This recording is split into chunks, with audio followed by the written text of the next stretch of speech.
Então, vamos para a última página dessa aula 24. Questão 27 da URGS de 2010, uma questão bem interessante. Observe a figura abaixo. Observou? Observou. Que legal. Nessa figura, A e B representam ímãs permanentes cilíndricos idênticos suspensos por cordas. Os ímãs estão em equilíbrio com os seus eixos alinhados. O que tu tem que perceber nesse desenho? Os ímãs estão se atraindo ou se repelindo? Se repelindo, é claro, né? Olha como é que as cordas estão. Até porque se eles estivessem atraindo, um tinha grudado no outro. Quando que dois ímãs se repelem? Quando os polos têm nomes iguais. Então aqui ou é um polo norte e aqui também é um polo norte, ou aqui é um polo sul e aqui também é um polo sul. Não interessa, não sei, não tem como saber. Aí o que ele diz? Que na metade da distância entre os ímãs, aqui bem no meio, tu tem um núcleo radioativo beta. Esse núcleo radioativo beta emite um elétron cuja velocidade inicial aponta perpendicularmente para dentro dessa página, sentido menos e. Então, aqui nessa origem nós vamos ter um elétron negativo e a velocidade deste elétron é para dentro da página. X. Ficou feio ali, mas é um X, tá? Desprezando o efeito da força gravitacional, a trajetória seguida pelo elétron. O que ele quer saber? A força magnética que vai agir no elétron. Cara, isso é um baita pega-ratão. Porque olha só. Para ter força magnética agindo nesse elétron, esse elétron tem que estar dentro de um campo magnético. Só que o elétron está equidistante de dois ímãs que se repelem. O que acontece? As linhas saem do norte. Então olha só, vamos pegar o roxinho. Desse ímã A, o campo é para a direita. Esse é o campo do ímã A. Do ímã B, o campo vai ser para a esquerda. Quanto é que vale o campo resultante? Então esse é o BB. BB, que bonitinho. Quanto é que vale o campo resultante, então, nesse ponto aqui? Nesse ponto, o campo resultante vale zero, porque um vetor anula o outro. Não tem campo onde eles colocaram esse elétron. Se o campo magnético vale zero, a força magnética vale zero. Se esse elétron foi atirado para dentro da página, ele não vai sofrer força nenhuma. Ele vai continuar andando para dentro. Ele vai continuar andando no sentido menos E. Não tinha que fazer regra da mão direita nenhuma porque não tinha campo. É malandrinha essa URGS, né? URGS sapeca. Questão 28, PUC de 2010. Bom, aí os caras fazem um rolo do músculo cardíaco, falam aqui com o ímã. Bom, aqui tu vai ler tudo bonitinho, né? O que me interessa é aqui, né? Utilizando o modelo simplificado, o posicionamento do fio retilíneo no campo uniforme do ímã do eletrocardiógrafo pode ser representado como indica a figura a seguir, perpendicularmente ao plano da página e com o sentido da corrente saindo do plano. Cara, olha só, vamos lá. O fio sofre uma deflexão. Por que o fio vai sofrer deflexão? Porque sobre o fio vai atuar uma força. De novo, qual é o eixo do campo? Y. Qual é o eixo do fio? Z. Esse fio é perpendicular e a corrente está saindo. Então, vamos pegar a nossa folha. Como é que está o campo? O campo está para baixo. Como é que está a corrente? A corrente está saindo da folha. Está saindo aqui do plano. Saindo. Se a corrente está saindo, para onde é que o fio vai? O fio vai para a direita. Porque o fio é uma carga, né? A corrente é sempre uma carga positiva, então o campo está para baixo, a corrente está saindo, esse fio vai ser deslocado para a direita. Então, sobre este fio aqui, atuará uma força para a direita. No caso aqui da tela vai ficar 5, a corrente saindo para a direita. Aí o meu para a direita aqui vai dar o teu para a esquerda, por isso que tem que fazer na folha. Então a força vai ser... O fio sofre uma deflexão lateral e diretamente proporcional à corrente que o percorreu. Claro, a deflexão é lateral, porque é no X, e é diretamente proporcional à corrente. Afinal de contas, a força magnética sobre o fio condutor é bio seno do ângulo. Depende da corrente.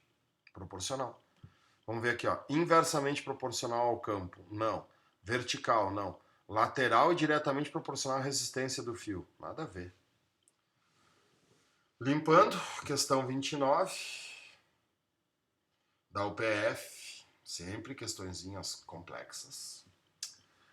Durante uma experiência em um laboratório de física, uma gota minúscula de óleo de massa m carregada eletricamente com carga Q flutua estaticamente, tá parada, numa região do espaço onde existem dois campos uniformes, além do gravitacional. O primeiro é o elétrico, de direção vertical com sentido de cima para baixo, e o segundo, um campo magnético horizontal. Cara, então olha só. Tu tem uma carga positiva, essa carga positiva flutua. Quem é que puxa a carga positiva para baixo? O peso. Se tu não tá lembrado disso aqui, eu te lembro. Isso aqui nada mais é do que a experiência de Millikan. Te lembra? O Millikan com um campo elétrico equilibrava o peso da carga. Foi aí que ele descobriu a carga do elétron. É uma experiência muito importante em física. Só que nessa aqui ele complicou. Além do campo elétrico, ainda tem o campo magnético. Só que o que tu vai ter que entender, meu irmão? Olha só. O campo elétrico é na direção vertical com sentido de cima para baixo. Então, fazer o campo elétrico de vermelho, o campo elétrico é para baixo. Certo? Ah, desculpa aqui, ele não disse se a carga é positiva ou negativa. Ah, eu me adiantei aqui, fiz errado aí. Tem que ler o enunciado, né? Eu não li, cabeção. Tá, tu tem uma carga, o campo é para baixo. Ele não disse se a carga é positiva ou negativa, ele não disse, desculpa. Número 1. A carga elétrica da gota de óleo é positiva. Cara, o campo elétrico é para baixo. O peso é para baixo. A carga tá parada. Alguém tá anulando o peso. Quem que vai anular o peso? A força elétrica. A força elétrica tem que ser para cima. Só que se a força elétrica é para cima e o campo é para baixo, essa carga está andando contra o campo. Né? Ou a tendência dela é andar contra o campo, ela não está andando porque ela está parada. Quando que a força vai contra o campo? Quando a carga é negativa. Por isso que o positivo antes estava errado. Então, a carga é positiva, a 1 está fora. 2. A força elétrica que atua sobre a gota equilibra a força-peso. Por isso, a gota flutua estaticamente. Perfeito. 3. As forças elétricas e magnéticas que atuam sobre a gota equilibram a força-peso. Tu viu que nesse exercício eu nem desenhei o campo magnético? Por que eu não desenhei o campo magnético e por que eu não estou fazendo regra de 3? Porque o campo magnético nesse exercício não serve para nada. Por quê? Porque a força magnética sobre uma carga é bem-vindo, querido seno. Vamos lá, pela milésima vez. Para ter força magnética tem que ter campo, tem que ter velocidade, tem que ter carga, tem que ter seno do ângulo. A gota flutua estaticamente, aqui ó, sublinhei estaticamente. Quanto é que vale a velocidade dessa gota? 0. Se a velocidade dessa gota vale 0, a força magnética vale 0. O campo magnético nesse exercício não serve para nada, só para te confundir. Quem está equilibrando o peso é a força elétrica. Olha a 3, a força elétrica é a magnética. Não, a magnética não existe. E aí a 4 te dá a dica, ó. A gota está estática.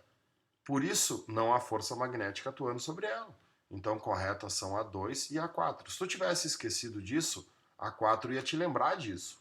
Por isso que essa questão não ficou tão difícil, porque a solução da questão está nas próprias afirmações. Então, das afirmações são corretas somente a 2 e a 4. E a última é a 30. Com relação à interação eletromagnética, considere as seguintes afirmações. Um corpo carregado eletricamente que se encontra num campo magnético sempre é submetido a uma força devido a esse campo. Nada a ver. Isso aqui funcionaria se fosse campo elétrico e não campo magnético, né? Tem que ter velocidade e a velocidade não pode ser paralela. A 1 está errado. Olha a 2. Um corpo carregado eletricamente que se encontra num campo elétrico sempre é submetido a uma força devido a esse campo. A 2 é perfeita. Essa é a diferença entre força elétrica e força magnética. Sempre que existe campo elétrico e existe carga elétrica, vai ter força elétrica. Mas nem sempre que existe campo magnético e carga elétrica, vai ter força magnética. A força magnética, aproveitando que ela já está aqui em cima, é muito mais difícil de ocorrer força magnética do que força elétrica. Para ocorrer a força magnética, essas 4 condições têm que estar presentes. Um nêutron em movimento no interior de um campo magnético pode estar sujeito a uma força. O nêutron não tem carga. Então, corretas é apenas a 2. Muito bem. Agora só falta a aula de indução, que é a mais complicadinha. Acabou a aula 24.